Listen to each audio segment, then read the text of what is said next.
ছোট্ট একটা বিষয়ের উপরে আমরা কিছু কথা বলি, এরপরে প্রশ্নোত্তরে চলে যাবো ইনশাআল্লাহ।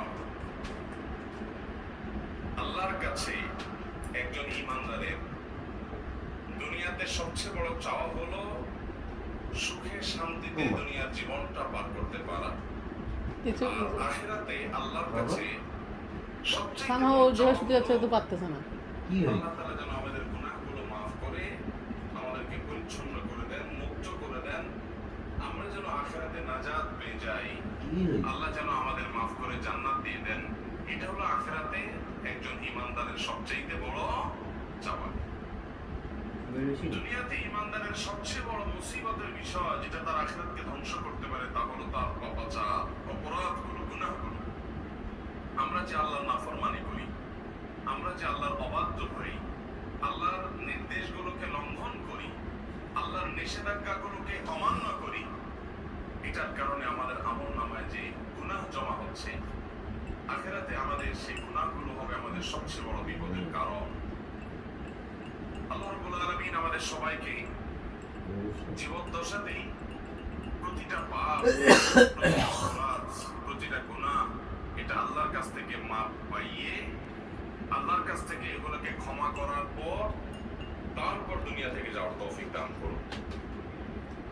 বাবারা, দুনিয়া থেকে গুনার বোঝা যদি মাথায় নিয়ে যায় আর আখিরাতে আল্লাহ যদি এই পাপ অপরাধগুলো বিচারের মুখোমুখি করেন, শাস্তি তো পরের কথা, শুধু বিচারের মুখোমুখি যদি করা হয়, শুধু যদি জিজ্ঞাসাবাদের মুখোমুখি করা হয়, কিয়ামতের ভয়াবহতম দিনে পরিস্থিতি কেমন হতে পারে। দুনিয়ার বিভিন্ন মানুষ যখন অপরাধ করে তার যখন বিচার হয়, এমনকি অনেক মানুষ নিরপরাধ থাকা সত্ত্বেও অভিযুক্ত হয়ে তার বিচার হয়, বিচারের কাঠগড়ায় যখন মানুষ দাঁড়ায়, তার বিচারে কি হবে, তিনি কি খালাস পাবেন না শাস্তি হবে, সেটা পরের বিষয়। কিন্তু একজন মানুষ যখন গ্রেফতার হয়, এটা করার জন্য আইনজীবী থাকে, উকিল থাকে, আত্মীয় স্বজন থাকে, টাকা পয়সা থাকে, বিচারকে ম্যানেজ করার লোক থাকে, দলিল-আদিল্লা পেশ করার ব্যাপার স্যাপার থাকে, বিচারের চোখে ফাঁকি দেওয়ার কোন রাস্তা থাকে, আরো কত উপায় থাকে।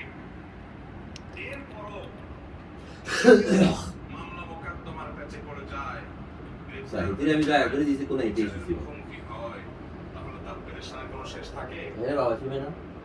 বাবারা, কিয়ামতের ময়দানে যখন আমরা আসামি হয়ে উঠব, তখন আল্লাহ রাব্বুল আলামিনের সামনে ওই আদালতে কেউ ওকালতি করার সাহস পাবে?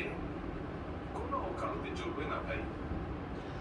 এই এনওসি করতে শেষ হয়ে যাবে দুনিয়ার উকিলরা, যে টাকা খায়, মোড় ঘুরে দিছি।